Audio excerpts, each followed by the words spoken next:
Good afternoon. It was about on this day, or maybe a day later, 54 years ago, that I was driving my Ford Fairlane up Court Street on my way to what was then High Street, now Martin Luther King Boulevard. And me and three other guys were in the car. There was nobody else around. But we were out after the curfew because, you see, there was a predicament in Newark. It was called by some the Newark Riot, some the Newark Rebellion. But I heard sirens in the distance, and those sirens got closer and closer. And then I saw the lights on the police car, and I knew we were in deep, deep trouble. Sure enough, a car came and pushed my car over to the side. If you know Court Street, there is a lane with grass on it in the middle. And they, of course, prevented our escape, ordered us out of the car, up against the car, mother, you know what. There were three with the guns drawn and one with an automatic shotgun pointed at my chest. It was the first time, but not the last time, I looked down the wrong end of an automatic shotgun. One of the policemen, who was a sergeant, told me to open up the trunk. Now, back in the day, there was no push button. I had to get the key, come out, open the car. And in it, they found my law books. I had forgotten to take my books out of the car. So this sergeant said to the other three, okay, they're law students, let them go. But there was something in their eyes, especially Shotgun Man. He did not want to let us go. There were no witnesses. It was dark. It was just them and us. So it didn't look too good for time ever after. But the sergeant was persistent. Thank goodness he was, because actually Shotgun Man had all the weight. And when he convinced Shotgun Man to let us go, he said, they're law students, let them go. So on that, all three plus the one jumped in the car and they drove up to High Street and turned right. I breathed a sigh of relief, and I would like to think that sergeant just used those law books as an excuse. Or perhaps he was afraid they couldn't prove it. In any event, I have one of those books here. It says, The Congress versus the Supreme Court by C. Herman Pritchett. I have renamed this book the book that saved Junius Williams' life. And I am very thankful that to be here today, celebrating life. Now, what does that have to do with our story? Well, this is not just about the rebellion, although this is the first day of the anniversary of that event. As I said, some people call it riot, some people call it rebellion. It doesn't matter for purposes of what we're going to talk about here today. My name is Junius Williams. I'm your host, and I'm the Newark historian. This is but one story of many stories that can be told about Newark. But whatever you call it, there are many lessons to be learned about this and other special occasions in our city. What about those other stories that make Newark who we are? The other stories of struggle for freedom, for dignity, the successes, the failures, the ups, the downs. The people who led those struggles and then made a difference in one way or another. Men and women, black, Latino, white. What about the special culture that gives Newark its flavor? That's F-L-A-V-A, flavor. What about that culture? The music, the dance, the visual arts, the drama, all those things that make up the survive and thrive, the good and the bad. Now, enter Mayor Raz Baraka. Enter Mayor Raz Baraka, son of Amina and Amir Baraka, had all the reason in the world to believe, as he did, that there was something called justice and that it could be attained, but that justice was a product of struggle. We had to struggle against injustice, for justice. And he recognized that if we are to have a full-bodied, healthy community without violence, we must look at some of these stories and find our place to pick up where others have left off and where we must go. And that's the basis of the idea why we are here today, to talk about the launch of the Newark Community Museum. It's not going to be about art. We have a fine art museum downtown, one of the best in the country. This is a community museum based on those stories, one of which I told you, but there are several more. Based on the personalities, based on notions of freedoms, based on the culture of contributing to what we need to become who we are.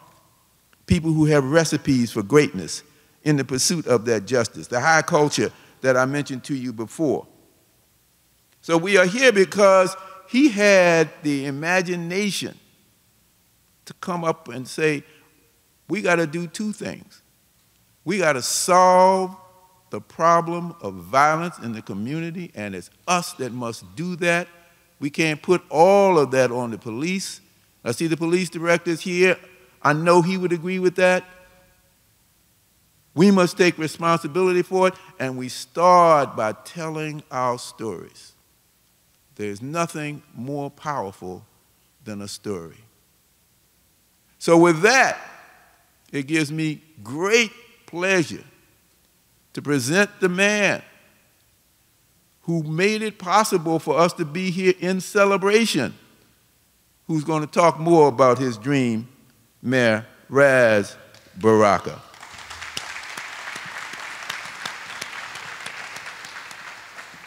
I could listen to you for another 20 minutes, man.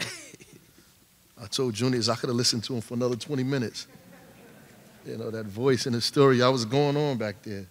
So I just want to first, I want to thank the principal here, Principal Mitchell, for allowing us to be in the building, obviously. And Central always opens up the doors for us.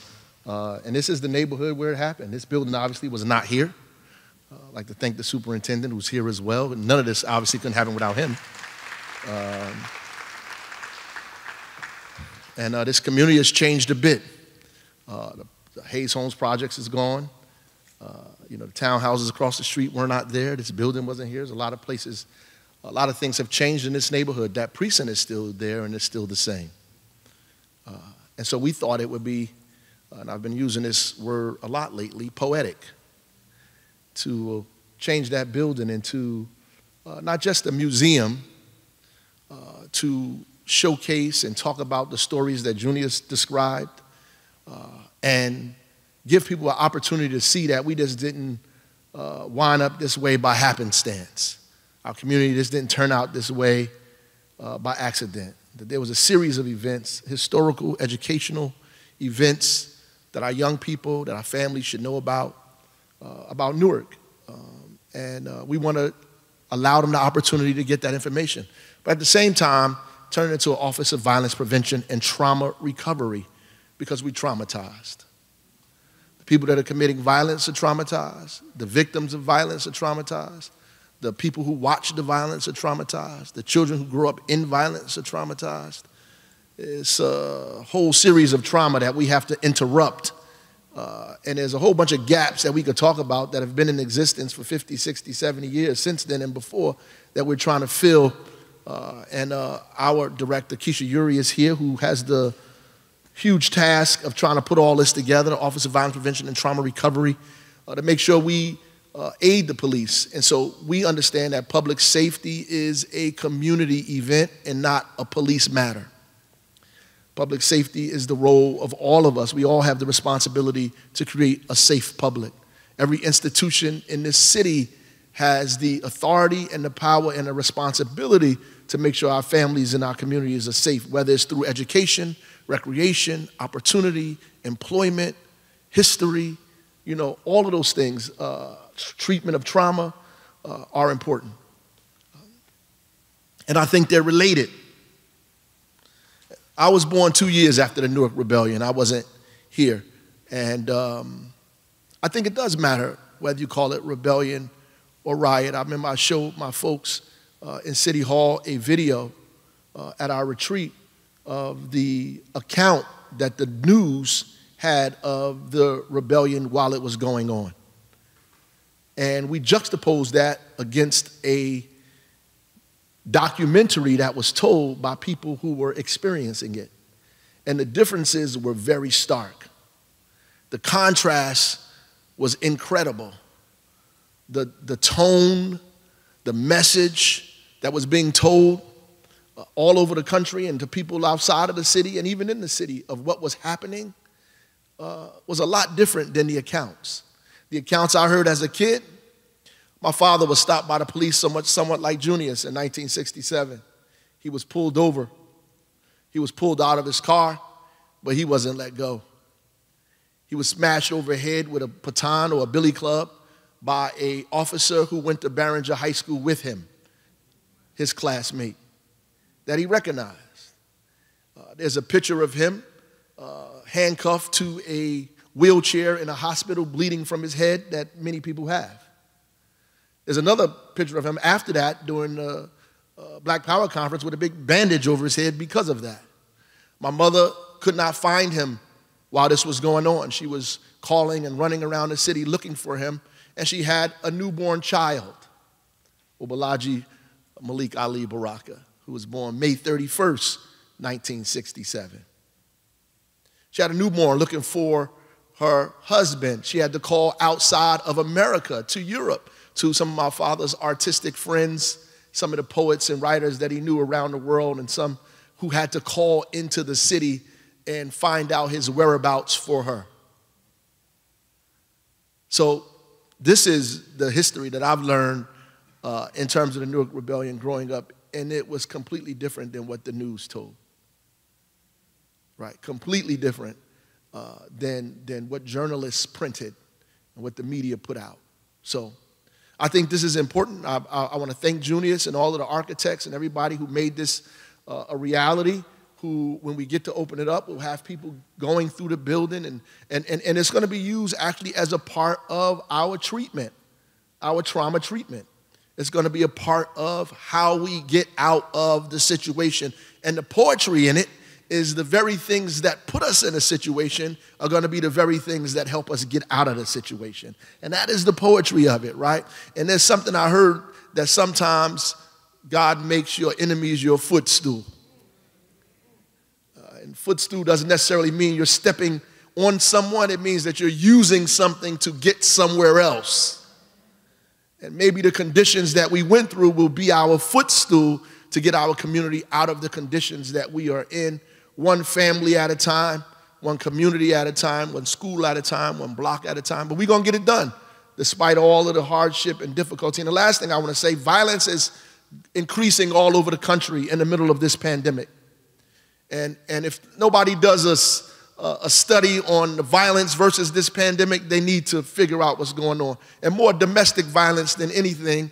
And it's not even just the regular domestic violence that we know of, right? It's now children killing their parents and, siblings on one another. And so the level of despair that is happening now is tremendous. So it is important for us to open this up right now in the middle of all of this and figure out what's going on in our community and in this country. And if somebody is trying to make it about us simply, these are people who are trying to cover up what's happening in America. We are a part of a larger piece. We just chose to do something about it. And because violence is increasing, they're using the increase in violence to stop our push for social justice. So all over the place, they're trying to stop people's push for social justice, saying violence is increasing. And what we're doing in Newark is saying, because there is no social justice, violence is increasing. And when we decrease violence, a part of decreasing violence is also a march towards social justice. We understand the relationship between both of them. And I think this museum, the community museum, the People's Museum, is going to bear it all out. And I would be ecstatic to be able to go through it when it's open, when it's done, and walk my family, my mother through it, and allow us the opportunity to see, this building, which was the very building that created the Newark Rebellion. Notorious that precinct was.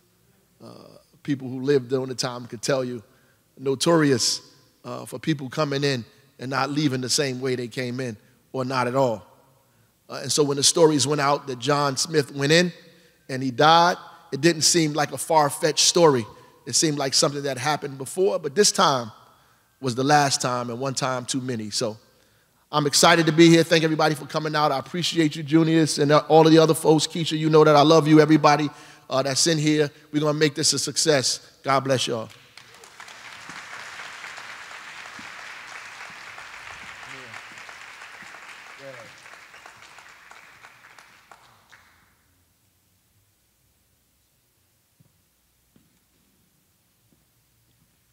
Thank you, Mayor. And let me thank all of you for coming today. The mayor has a busy schedule. He's going to stay with us as long as he can. This next portion that you're going to see will kind of give you an idea of how impactful this period, this special period, was on the lives of many people. We have a video presentation. I'm going to introduce the filmmaker to you at the end, but you're going to enjoy this because it's full of insight about how a museum like this can operate. We call it Our City, Our Stories. So let me have number one, please. Hail to thee, fair Newark, I love you, you're the best town. Hail to thee, fair Newark, we love you, you're the best town. On the hot summer day of July 12, 1967, cab driver John Smith was brutally beaten by the Newark police, setting off 6 days of insurrection. The Newark Rebellion saw 26 deaths by police shootings and millions of dollars in damage from fires and other destruction. But the uprising had other serious, deep-rooted causes and produced long-lasting consequences. What memories do you have of the police growing up?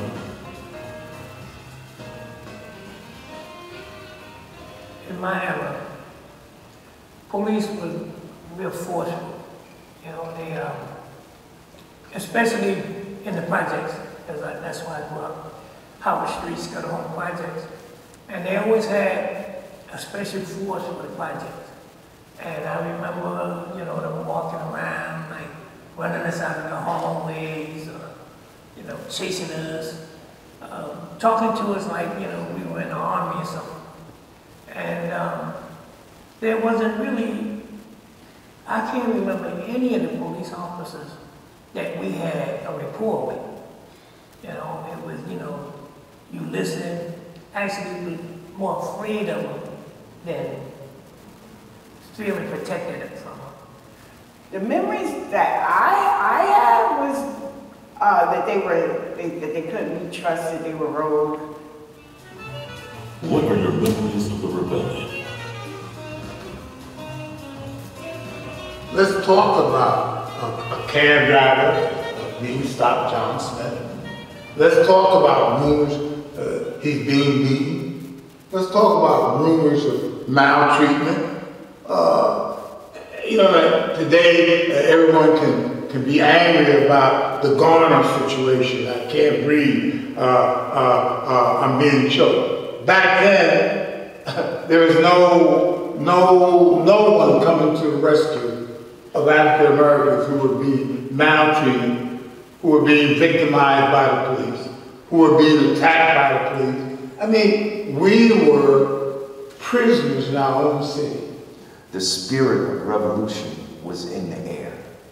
I mean, Newark is known, for better or worse, as one of the cities where one of the major rebellions of the 1960s took place. I lived through that rebellion. The men in the community went to war and rebelled and, you know, did what people do when they feel like they are hopeless. Because you saw so much stuff going on. And to me, it was just bad. Being in that ride was like being in a war. Large tanks would come through, going over towards the Springfield Avenue area and coming back at the end of the day. So you look at what has happened, and the only thing that you can do as a child is just see that these are tanks coming through, you run out, salute them, wave to them, and smile and everything. I'm not saying it had to happen, but I think it was almost necessary for it to happen in order for us to wake up.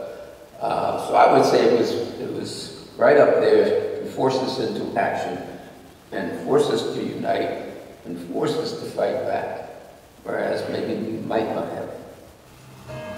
What stories have you heard about the rebellion? The night of the rebellion, we didn't even know what was going on, even though Sterling Street was a block over from Springfield Avenue. We didn't hear bullets or anything. And it was, I remember who was at the house. It was Charles McCrae and Liddy, Gratian Moncourt. And anyway, they was up there talking and doing what they do, drinking beer and having fun. And Gratian wanted to go home, so they got in the truck to take Gratian home. And on their way to they took Gratian home. On their way back, coming back to 33 Sterling Street, is when the van got stopped and they got pulled over. And that's when the police pulled them out of the van and proceeded with their, and Barry was in there because he too got beat that evening. And all three of them went to the hospital. In fact, there was a riot in Newark, but the riot was by law enforcement. It wasn't by the people. The riot was by the National Guards and state troopers who came in and just started shooting stuff up every which way, you know, shooting out store windows because they thought they were owned by black people.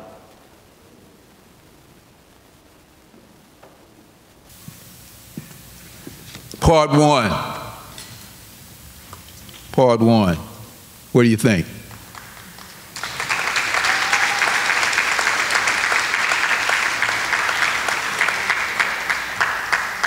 It's in 3 parts. You're going to see it. Well, it's one documentary. It's going to be about 52 minutes. All what we did, we tried to break it down so that folks could see it in parts, and then we broke it down again so that you can see this in 3 segments. But in case some of y'all have to leave early, I just want to introduce the filmmaker, the director for this. Take your mask off, Chris Daniel Productions.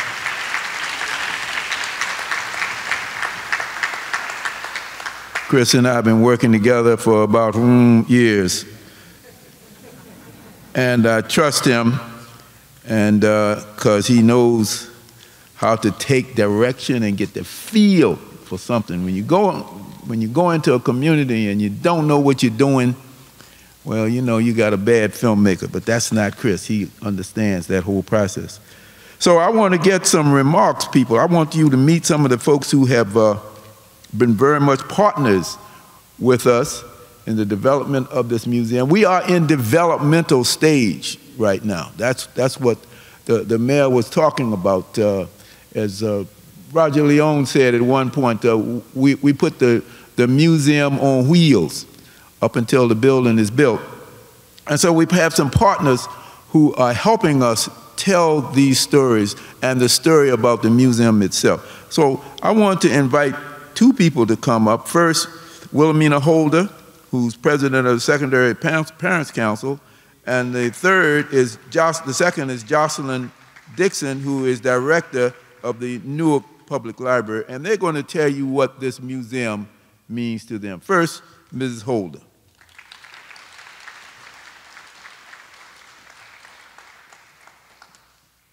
Thank you, Father. Remember, I have the mic last.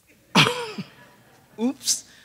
I want to say, first of all, it's such an honor to be able to partake in this project with Junius, and we're thankful for the mayor for his vision. And I want to thank my co-chair, Yolanda Stokes. Please stand up, Yolanda. Give her a big hand. Big hand. Throughout all of this, Yolanda has obtained a degree. Her son graduated college, and her second son is on campus as of yesterday, graduating from University High School. So she put in a lot of work because we believe in this. And as I reflected on, yesterday would have been my mother's 94th birthday. I grew up at 45 17th Avenue, down the street from the precinct. So my memories are, I'm in a very bittersweet place. I remember my father coming home, you know, after working hard. He raised 6 of us with my mom. And after working hard, you know, the men go out and have a little taste, right, with their drinking buddies, right? So he'd come home with a little red on his face, bruises, and they weren't by his drinking buddies. They were by the so-called protectors from the 4th precinct, up the street from our house.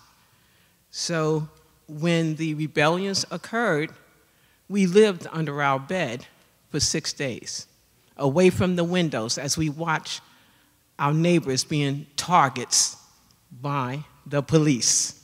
We weren't shooting each other. We were shot by the police. So I want to talk about impact, if you bear with me for a moment. I have a friend that says, when you run the road, you share the view. I'd like you to share my view for a moment, so I'm going to ask that you close your eyes, please. Close your eyes.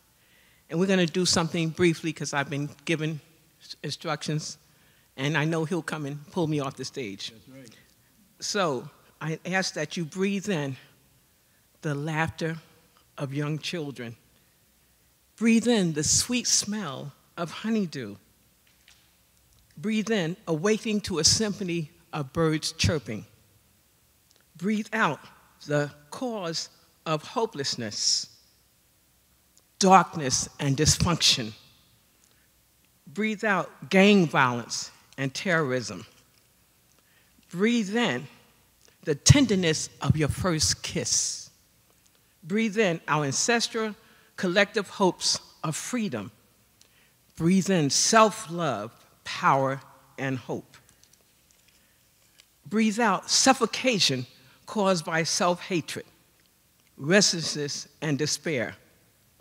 Breathe out hopelessness, but breathe in a rainbow of peace, a beauty of love, the brilliance of sunlight, and the ecstasy of joy. Breathe in the Newark Community Museum. Breathe in power. Breathe in hope. Breathe in love. Breathe in Newark Forward.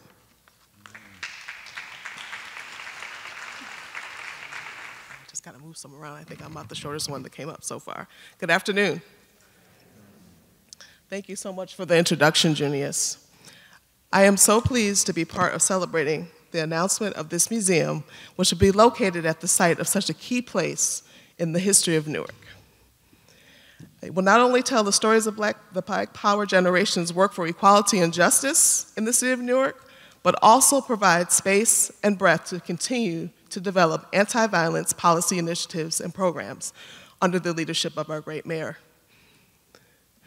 As the Newark Community Museum begins to take shape, the Newark Public Library looks forward to working in step with Junius Williams, our esteemed Newark historian, and Tom Ankner, our premier supervisory librarian of the Charles F. Cummings New Jersey Information Center, also affectionately known as the New Jersey Room. We thank Tom Ankner also for serving on the Newark Community Museum Board, where his vast research and archival experience honed at Newark Public Library will no doubt prove to be invaluable to the success of the space. Is Tom here?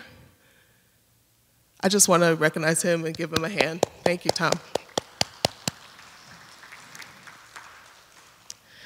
In addition, as the museum takes shape at the Newark Public Library, not at the Newark Public Library, excuse me. In addition, as the museum takes place, the Newark Public Library also enthusiastically looks forward to the opportunity to work with the City of Newark, as well as the Newark Public Schools as a venue for young people to express themselves, helping them to tell their own stories within the current movement revived by the tragic murder of George Floyd.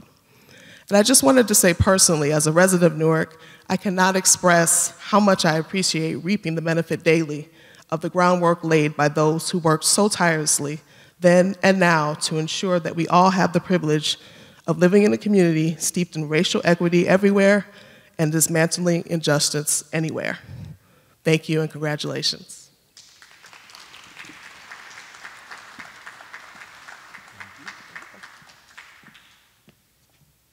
Thank you both.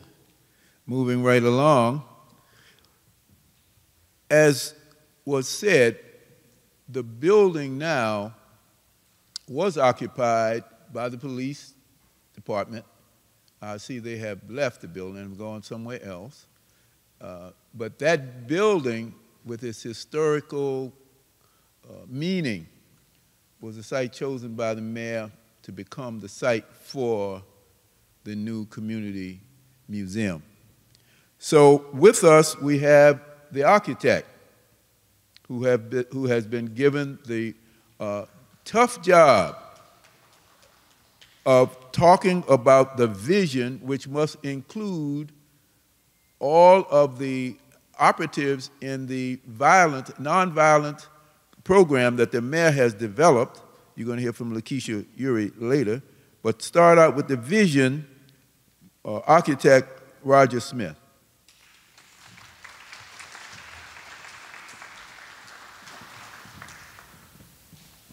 Thank you, Junius. I'm design director for architecture at Gensler's New Jersey office.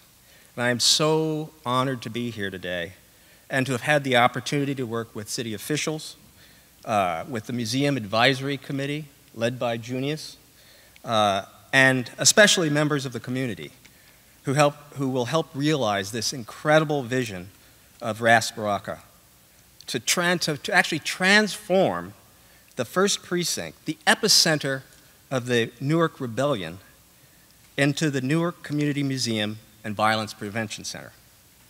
In addition to my role as design director at Gensler, I am also an adjunct professor at NGIT.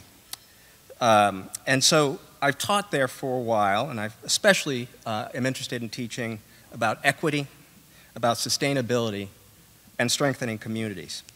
So when I was asked whether I'd be interested in teaching a design studio at NGIT focused on engaging the community and getting the ideas from them about how this museum could serve their needs, I could not have been more proud or more honored. It was an incredible learning experience for the students, and it offered new ways about thinking about design and the design process and working collaboratively. Once the studio was completed and the community voices gathered, the Gensler team, and I have some of that team here today, synthesized those ideas, those incredible ideas, to create a design that we hope supports both the aspirations of the community and the mayor's great vision. Engaging the community was one of the most important and rewarding aspects of this process. It was an opportunity to amplify the voices of the community in a spirit of collaboration and to create something wonderful together. At Gensler, we firmly believe that architecture is about designing for people, and that's what this process has been all about. It should reflect their aspirations, it should strengthen community, it should enhance the experience of place, and it should contribute to its identity. Some of the things that we heard from our listening sessions was that the museum should be a place to learn about Newark's rich history. You've heard a little bit about it here. And the strength of an enduring community to take on injustice. Incredibly important. It should be an intergenerational space where stories can be shared from those who experienced the 1967 Newark Rebellion as well as a place to lift up and amplify the voices of young people who will help build our future. We also heard that it should be an exciting and interactive space, a hopeful space, where the entire community can grow, dream, express themselves, and showcase their talent. It should be a memorial to those who stood up for injustice, stood up to injustice, and offer a new perspective and new insights into how we can build a better future together.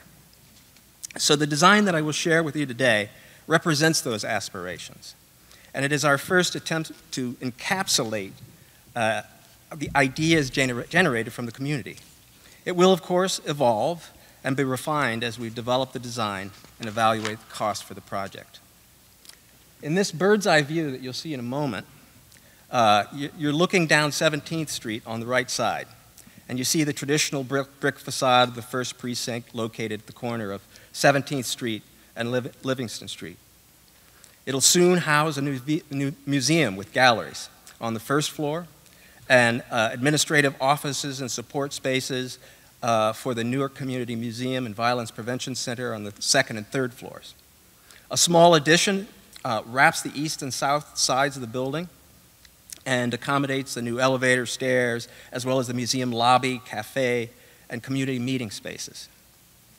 Roof terraces with panoramic views of the community and our city, and the plaza that you see below may also be in the final design. The new plaza provides outdoor space and seating for the cafe and becomes a new meeting place for the community to gather and to hold events. Complementing the community plaza along Irvin Turner Boulevard is a memorial garden that offers a place for reflection, with a grove of 26 trees planted in the memories of the lives lost during the 1967 Newark Rebellion. This is the ground level view from 17th Street, and here you can see the plaza, the memorial grove, the entrance to the museum. The modern facade is really a balance of glass and deep gray brick woven together to convey a feeling of both solidity and openness. This final view that I will share shows the new two-story lobby as you enter the building. You can see the existing walls of the first precinct on the right-hand side, and that will house, in its core, will house the new galleries and showcase the stories that the community develops together. Beyond that, you can see the cafe. I'm reminded of the memories of so many of the community members that said, bring back the milk bar, bring back the milk bar. So a cafe will activate the space and has access to the plaza outdoors. This space really becomes a new community room. It's a place for families and friends to gather, to learn, to share, to heal, and to strengthen the bonds of community. So important. Our Gensler team, many of whom are here today, are proud to be on this journey with you. As we continue the design of the mayor's vision, strengthened by your voices, the project will be fine-tuned to meet the needs of the community, to create a new place for learning, sharing, healing.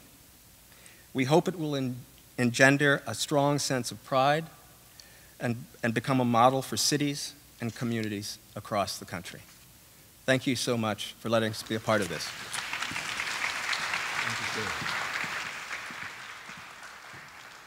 Thank you, Roger. As he said, this is the vision. So we have to work with the city officials, we have to work with the folks with the money, and of course the community, and all of this is going to come together in time for this to become a reality in a very short period of time. So thank you, Roger Smith. So let's go back to our stories, our city, our stories, part 2. If you can hit it, please do. How does the rebellion impact your life? the effects of it. Hearing the stories of my brother being chased home through Branchbrook Park after school while he was a high schooler at Barringer from the police, etc. You know, you're hearing these stories. I'm not too young to experience them, but they're coming home to my house. You know, I'm seeing a gang of young black men run through the, you know, run down the street like a herd of elephants run into the house, and my mother is, you know, calming everybody down and trying to figure out what happened. But I never liked the fact that he had to be chased home and he was terrorized. It causes me to have a flashback to what I personally witnessed on Clinton Avenue, Burger Street, and Lackington Hill section. Something that I would never ever want to experience again in life. We were told not to look out windows. As a kid, I was being curious. I did look out the window, and the troopers, as they came through, told one happened to look up because they were looking up with their weapons and looking at to make sure that people were not aiming at them. And so one saw me and said, "Get your head back in that window." Terrifying experience, because I've never seen anything like that. Actually, watching television, it was like looking at war that you would see on television coming to being realistic, real life in front of you on the street where you live. It's always there. It's like when you have a wound, it heals, but you always see these scars. And you remember the moment, and you remember how it happened, and you try to prevent from it happening again, especially if it was inflicted without you being a partaker of it. How did the rebellion impact Newark? Oh yes, the rebellion had a definite impact on all the politics that followed thereafter. Nobody wanted the violence, but some of us were savvy enough with politics to understand that this was an opportunity to change the power relationship in Newark. The National Black Power Conference in 1967, right after the rebellion, was in Newark. And Newark was identified as one of the most important experiments in black power politics. I think after the riot, people got a little angry. And I don't know, it just did something to people in a way. I guess they was angry at what was going on around them. And I think a lot of people got angry with white people. They did, because I got mad there for a minute. After the rebellion, it became very difficult for well-meaning whites to work in the community, because race was just this 500-pound gorilla in everybody's face. So white people felt uncomfortable, black people felt uncomfortable. It made sense for us to move to a white community and try to build bridges. Derek Winans, Carol Glassman, and myself moved to Ironbound in late June, I believe, of '68. And we had an idea, and two of us, Carol and I, began working with teenagers. Ironbound had, as it has on and off for years, it had a huge drug problem. And kids were dropping out of Eastside High School because it was a pretty terrible high school in those days. And we began working with kids on the street. I was able to raise some money for us to open 2 youth centers, and they became regular places for kids to congregate. And as a result of that experience, it occurred to me somewhere along the line that we might want to start an alternative high school that would do things differently. And we did. We started Independence High School. So one of the things that happened was the medical school fight. They were trying to jam a 150-acre medical school down our throats, and we said no. And there had been demonstrations, and people in City Hall, we had people in City Hall for a long time in the council chambers protesting this land takeover. because it was clear they didn't need 150 acres for a medical school. Without the impact that the rebellion in 1967 made, we would not have been able to cut down that medical school from 150 acres to 60 acres. We got 60 acres of land for housing, and over 1,000 units of housing existed because of that. They don't like to the black and the Puerto Rican to get together because they recognize that together we want to be a power, and that's what we accomplished in 1970 when we put together the black and the Puerto Rican coalition. The rebellion speeded up the process of folks organizing, coming together, a coalition formed to provide the base for new politicians to come in.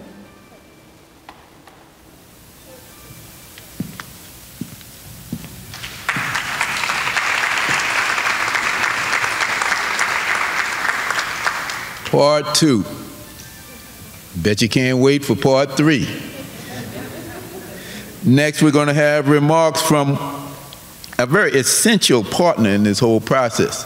You heard the mayor talk about violence prevention and the museum. It's not the violence prevention or the museum, it's both partners. The director of the Office of Violence Prevention is Lakeisha Urey.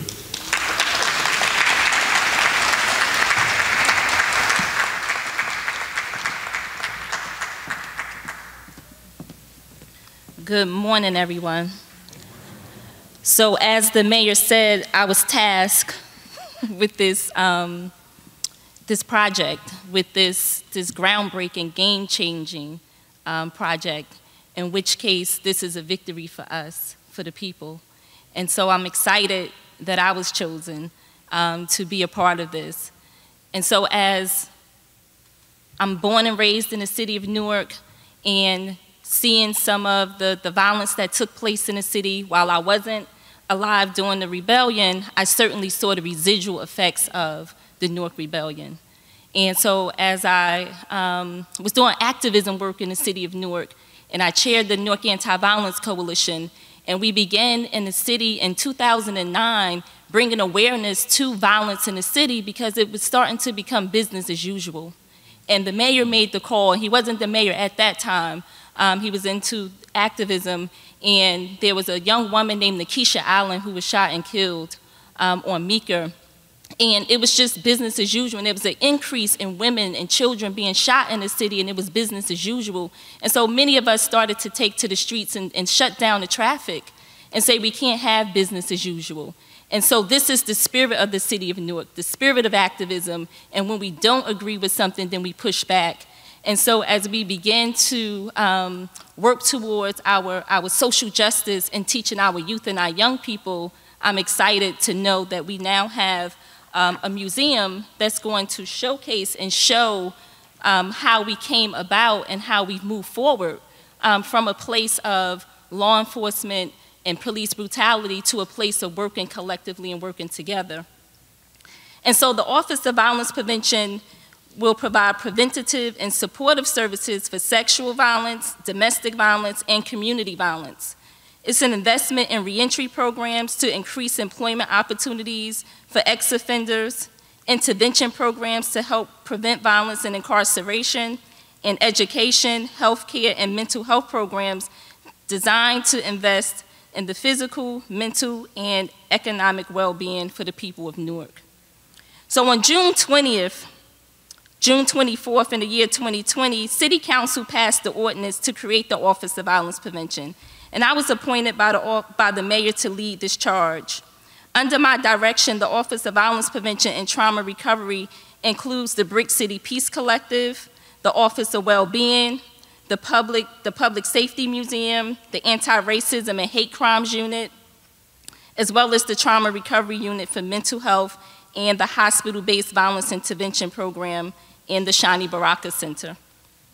So we use a public health approach to engage and coordinate the people of Newark, community and government leaders, and religion and victim advocates to address the city's public safety challenges. I work to empower and mobilize Newark's residents to engage in not only crime prevention and reduction, but also to design a model city of restorative justice and wellness.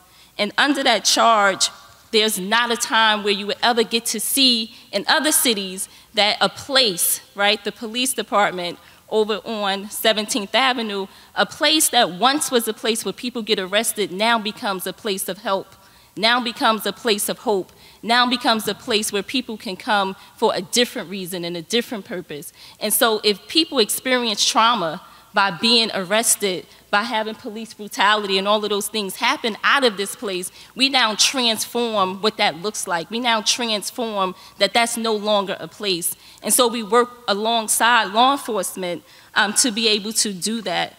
And so we're community-based public safety. The Office of Violence Prevention is community-based public safety. And we create equity alongside our public safety department. And so I have, since August of last year, I've worked to shape an agenda for the Office of Violence Prevention and Trauma Recovery. I've talked to hundreds of people in the city, partnered with our community leaders who are involved in the violence prevention and interruption. I met with national experts and received guidance from colleagues in city government and the mayor's office. With all of these conversations, this led me to create a strategic plan. The mayor and the city council have dedicated 5% of the city's public safety budget to the proposition that a community acting together is the only way we will sustain the battle against the epidemic of crime and violence in our city. And so together we will be working to have violence reduction, crime reduction, restorative justice practices, and transforming our city together. So we're doing it from a public health place, right? So while we were in the streets, we had demands. Violence as a public health issue, declare violence a public health issue. And so while we're working on the public health, we also are married to public safety, and we're bringing the two together. And so the public health approach is helping to solve the issues from where they stem. So our people are not creating crime and violence because they want to. There's some underlying issues. We have substance abuse, mental health, behavior issues, poverty, different issues around quality of life. And so if we don't get to the root causes, then we'll continue to have the cycle of violence. And so the office will intervene in that cycle by sending out social workers. I've hired social workers. So for every 10 law enforcement and police that we hire, we get one social worker that they pay for. And so I have social workers, case managers, victim advocates that's going to go out with law enforcement and instead of law enforcement, because we also know that we don't always need law enforcement to respond to everything. And so we have, the museum will offer public programming and exhibitions related to Newark's history of activism and social justice, and serve as a venue for conflict resolution and community engagement. The conflict resolution is the most important part. And so while many of us and our youth and our children and our people in the community don't know how to solve conflict, don't know how to resolve it, and it ultimately results in violence at the root of it. So we need conflict resolution strategies, and the museum will be a place where we will be working on those strategies, teaching those strategies, and having a place where they can mediate and get into the middle of those issues. So we're going to be working with families, youth, women, reentry, street organizations. And when we did the talks with the community, they gave us a tremendous amount of feedback in each of the wards, North, Central, South, East, and West. So each ward had feedback in how we implement this office and begin to put our strategies in what we do. So we're going to be working from a place of values, right? So the office is working from a place of compassion, caring, with the community at the center, and we're going to be doing a tremendous amount of collaboration and partnership. And our last piece is that we have priorities for this office. We're supporting citizens to have an active role in creating public safety. We're mobilizing law enforcement and community to focus on the hot spots. We're going to shift the culture to think about trust, healing, and resilience. And we're going to invest in the capacity of the Office of Violence Prevention and Trauma Recovery. This office has to be sustainable. And so we're working tremendously to make the city of Newark a model. There's a national network for Office of Violence Prevention, but they're all looking at Newark to see what we're doing. And so we have a tremendous amount of support around the country. And so this office is game-changing because of this museum that's going to be a part of the collaboration and the partnership around telling the history, around keeping the history at the center, because if we don't know where we come from, we certainly don't know where we're going. And so this museum does that.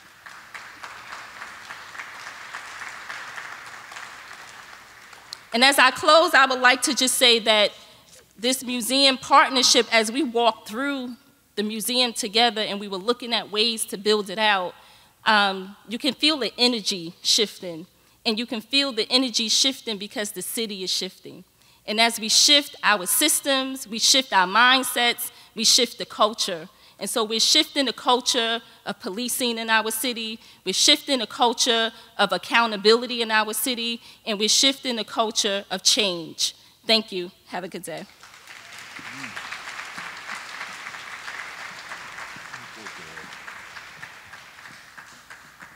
A shift. That's what I'm talking about, a shift. That is such a good analogy. Would you bring that to me, please? We're going to now have remarks from a friend of mine, known him for a long time. He talks about me. I talk about him too. But that's all right, because we got it like that. But before I bring him up, I'm talking about Superintendent Roger Leon. I have to, just as Jocelyn Dixon acknowledged the fact that she was represented very ably by Tom Ankner, Superintendent Leon has been ably represented by Shamir Williams. So I want to give her some play.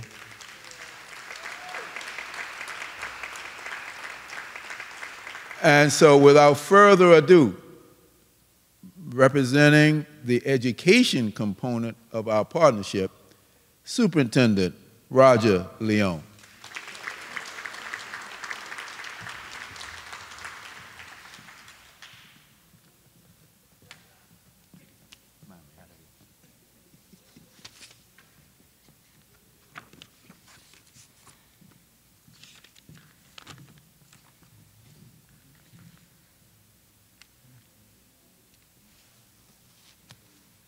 Good afternoon.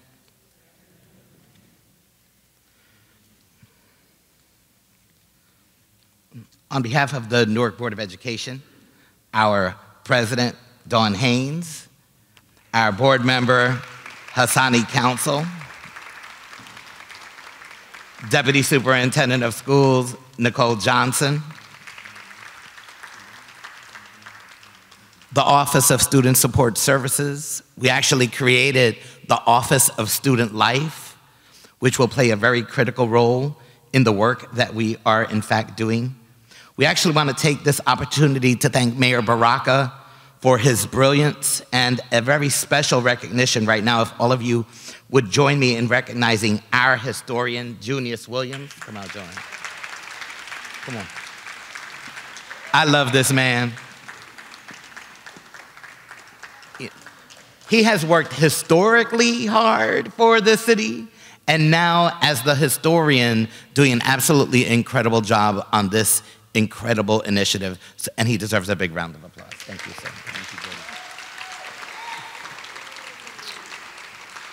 Thank you, to the Newark Community Museum team, the Conflict Resolution Center, the Brick City Peace Collective, we're gonna thank all of you for our partnership in what will be a community-changing initiative inspiring us all. Additionally, I wanted to take this opportunity to thank our very own Supervisor of Student Support Services, Shamir Williams. Stand up, Shamir. She has been helping lead our role in this very important work with keen attention to detail and steady follow-up.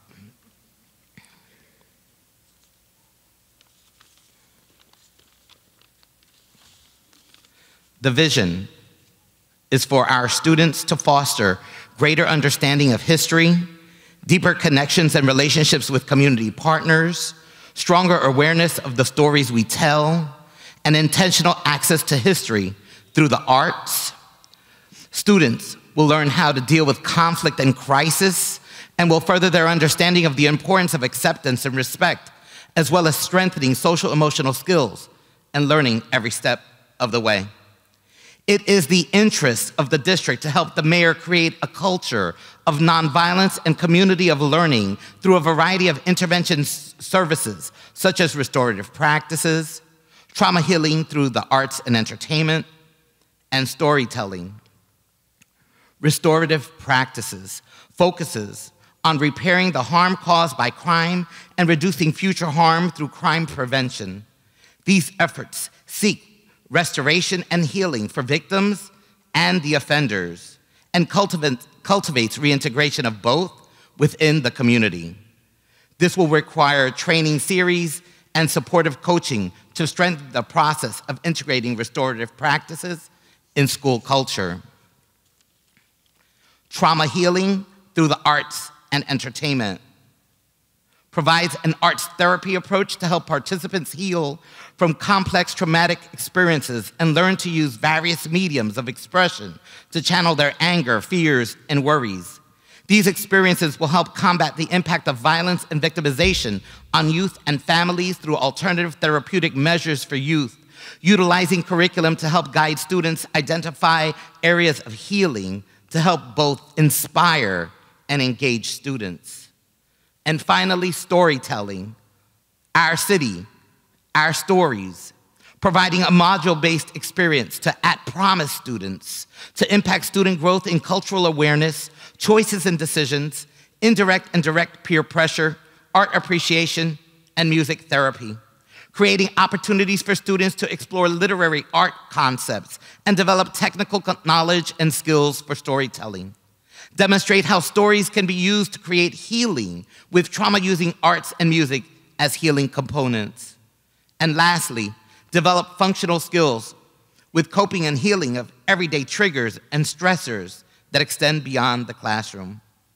If you haven't noticed, we are extremely excited about the work and looking forward to seeing the city, the community, and the district come together to provide these systems of supports to our students and their families.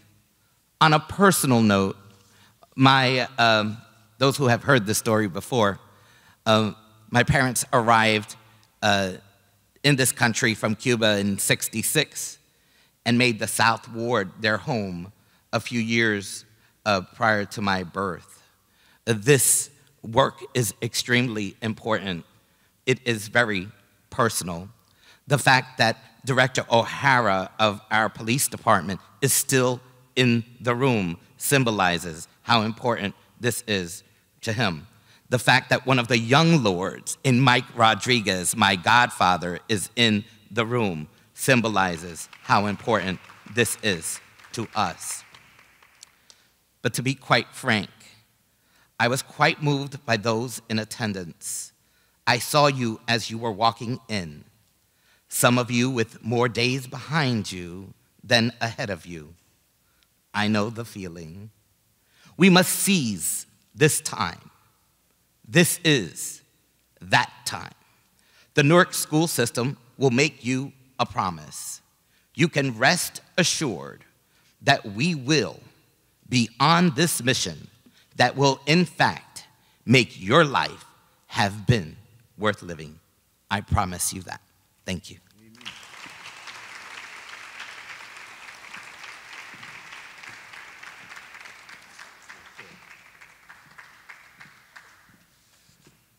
So far, you've seen the brilliance of the mayor's plan to bring all of these institutions together. We've got two major institutions working on this so far, but there is a third one.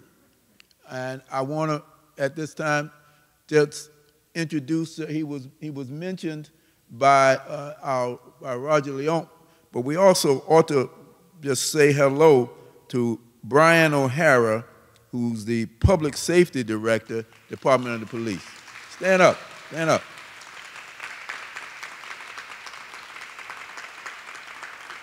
We're all in this together.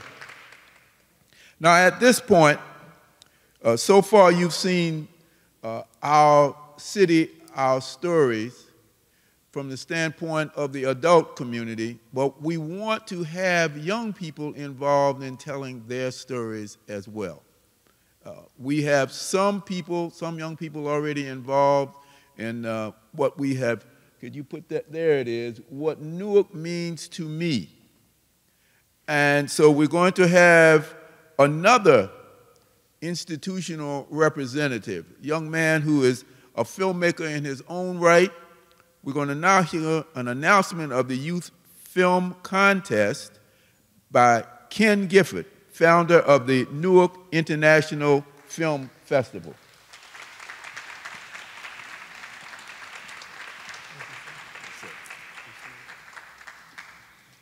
Good afternoon, everybody. I am going to make sure I make this brief, just to give a little information. So the contest that was created by the museum is to inspire Newark's youth and young adults to not only tell their story to Newark, but to tell their story to the world. So we created a competition where we're looking for a 2 to 5 minute short film expressing what Newark means to you. Now, there's something important about that short film, because we can hear these stories everywhere, but how many times do our youth get the chance to put it on screen for the world to see? So with this competition, there will be 6 winners. There are 5 who will get $500 each, and then the main winner will get $1,000. The better thing is all 6 winners, their films will be shown in the museum, but also around the city during the summer nights, also on the mayor's networks. And then to take it a step further, they will be also prominently shown throughout the film festival this year in September. And then we've also launched a new streaming platform called Vault Access, which is an international streaming platform around the world accessible to 100 million filmmakers and residents around the world. And everyone who has won one of the positions in the competition will have their film not only streamed on that platform, but we will also give them a mentoring session and also help them to produce whatever short film they create into a feature. And all of that is created by the mayor's empowerment to the film industry that we have created over the years. Newark is the home and birthplace of film, and we see it only right and fitting for us to now take our youth and build them up to create something better and allow them to tell their story. You will be able to find the flyer posted on the mayor's pages of all of his information, Facebook, Instagram, and it will also be on the Newark International Film Festival's page as well. I look forward to your children, my children, and the children around this city entering and showing the world what Newark really means. Thank you.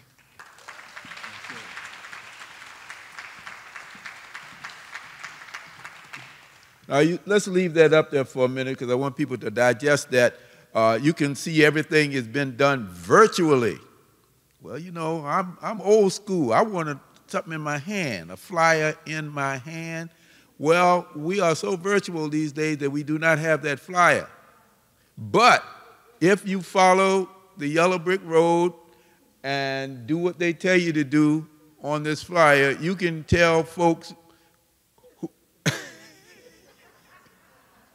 you can tell people about this program. We are going to have some flyers at other occasions, but please tune in to the Mayor's Network and copy this so that you can then put something in your hand and hand it out to people, and they can then participate. We have some people already. We want to get more, and Ken's done a great job in corralling what we do have.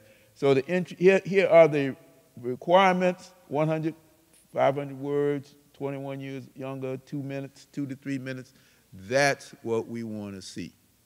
We want to make their stories a part of our city, our story. Okay, so the next presentation is going to be very short. Is Barbara Dessaso here? Oh, good, good, good. This is something that you can expect in our new museum. There are people in the city or who were in the city that you probably never heard of before. There are 2 of them up there, but today we're going the one on your left is Connie Woodruff, noted labor leader. But the one on the right is a woman named Bernice Bass. Bernice Bass was probably the first radio journalist, first black female radio journalist in the whole area. I'm including New York as well. She was sharp, she could be funny, but she could also be very mean if she wanted to be. On Sunday night, she came on at 10 o'clock, I believe it was, on a radio station, WNJR. Any of you remember the WNJR AM? And people would be glued to the radio, listening to see who Bernice Bass was going to have on the program, whether she liked them or didn't like them. Folks kind of caught on, if she didn't like you, a lot of folks wouldn't come on there anymore, but she got some of them on there. Or she would talk about you anyway. And she was talking truth to power. It wasn't pettiness. It was about the issues. If you did wrong and Bernice found out about it, you were going to get told on. I took advantage of SAT one time to help me along. I'll tell you about that story later on. But I want you to meet the executor of her estate, who has given us some tapes. Bernice had these tapes on reel-to-reel. Some of you may not even know. They're these thin little tapes on a reel-to-reel player. Well, they have to be digitized so that we can play them on the modern day, everyday life. There are about 500 of such tapes. Some of them are with us. They were given to me to process. I've only done a couple of them. They're going to be a part of the museum. I envision that this is going to be, I'm being told that I should speed this up, that there will be a booth so that you can come and just listen to what Newark was all about through the questions asked by Bernice Bass. Now, I'm going to show you something that she did that went beyond Newark. How many of you have ever heard of the great poet and author Langston Hughes? We have a 1-minute snippet of Bernice Bass interviewing Langston Hughes, talking about the New York, Harlem Rebellion. And we're going to give you 1 minute, just a little taste of what Bernice was all about and certainly what Langston Hughes was about. Please play it. Mr. Hughes, I'm very much interested, and I'm sure my listeners are, in your reaction to all that has taken place in the last 7 days in the Harlem community. Do you feel that there will be a repetition of the outbreak, or do you feel now that the groups and the people themselves will go on to meaningful solutions to this problem? I am inclined to feel that the community will go ahead to seeking solutions. I think, like most people, I regret violence. But when people are put to the wall, violence is sometimes inevitable. And certainly the Harlem community has, for a very long time now, been living almost as much unconscious as they have a reality. And I think the whole city of New York now realizes that some very basic steps need to be taken to remedy some of the conditions in the Harlem community. So there you have it. 1 minute visit with Langston Hughes. Barbara Dessessar is in the back. Can you just wave your hand, Barbara, so people can see you? Thank you so much. And now our final presentation for the afternoon is video presentation episode number 3.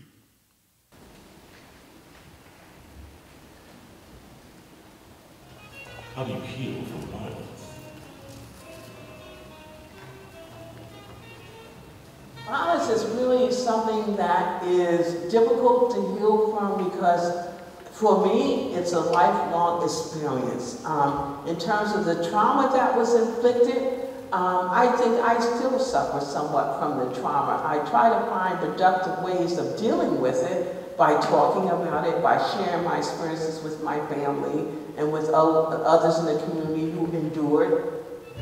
How can we create safe communities and neighborhoods? Work.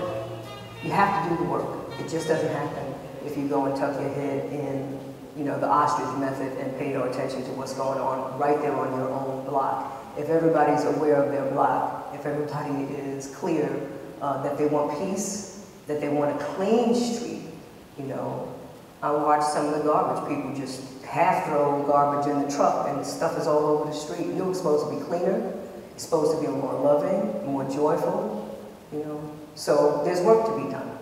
The safe community in neighborhood is with good communication. The police department, the priest, the church, it's gotta be a coalition again to working together and working with leaders in the different areas in this city of Newark. What are your hopes and visions for Newark's future? I want to see when I was a kid and I was coming downtown, it was packed down here. Everybody was shopping here. White people, black people, green people, everybody was shopping here.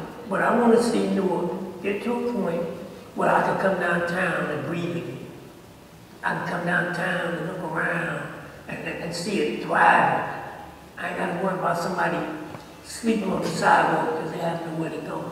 We need more programs for students. We need to bring civics back into the schools because we need to teach children the importance of respecting where they live at. My vision is that the local Board of Education get their show together and think more about the present and the immediate future of the children that they are paid and elected to provide and take care of, because without education, black children, Latino children, and any other minority children would not be able to survive. It brings me a memory, a verse in the Bible that says, the people perish for lack of knowledge. And then there is another portion that says, and ye shall know the truth, and the truth shall set you free. As Newark grows, to make sure that the people who are here are able to grow with Newark and they're not pushed out. Those who are making the policies and the laws and the rules and regulations, what you would want for your family, want for them because they bleed just like you. You know, just treat them like a human. That there's public housing again, that the safety nets that existed are still there so that people who don't necessarily make, you know, 100,000, 75,000, 200,000 are not the only people who live here. He's going to hope that Newark develops in a way that's equitable, that provides proportional benefits to all of its residents, whether you're low income through, you know, wealthy. My hopes are that many of the houses that are just there and falling apart get, you know, renovated or rebuilt, that people can have affordable housing. The same development that happened downtown and the condos, townhouses, and all of that that's going up, which is great, I'd like to see it extend up to those access roads all the way. Our policeman department is better. We can count now with a lot of officers who are from Puerto Rico and from the Latino community, but we need more opportunity that the police department continue to working hard with the young generation who are the future of our society. There's nothing more powerful than owning your circumstances, owning your community. So we have to continue to encourage not just hope, but physical manifestations of that, and speak prosperity into this place. To recalibrate the brain is to recalibrate the vibrations in the air around this great city of Newark. So, you know, the great city of Newark is Hampton, fair Newark, I love you, you're the best town. That's a little song I made up. I make my little grandnephews and nieces sing at barbecue. Hampton, fair Newark, we love you. every word of it. And I mean every word of it.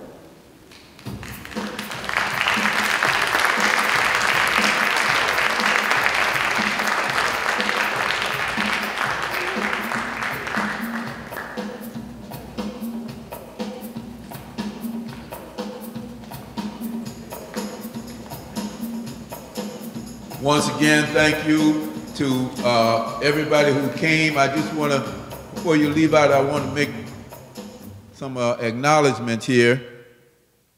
Just give me a point of personal privilege. I want to introduce my family, my wife, Antoinette, my son, Che, and in the back, my daughter, Junius, and my two grands who've been waving at me. Now I can wave back at you.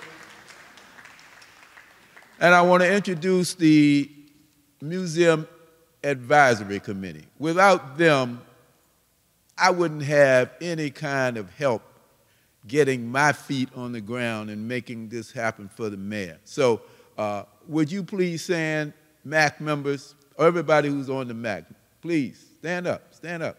Now somebody. All right.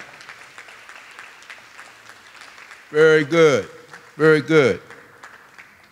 I've also got to thank the city departments that have been working with us, especially the communications.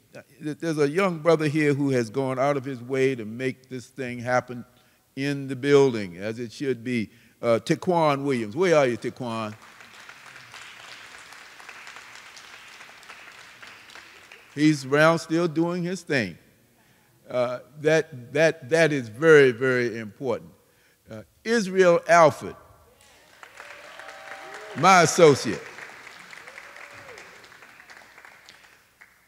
And I just want to point out one very important thing before I leave.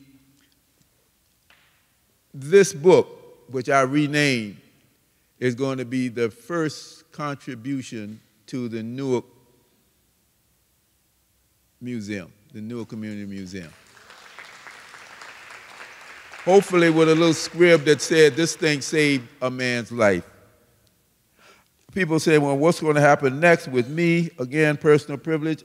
The mayor asked me for 6 months to work on this project. I gave him 7.5. I got to do some other things, y'all. And he knows. And now you all know. I have a podcast called Everything's Political.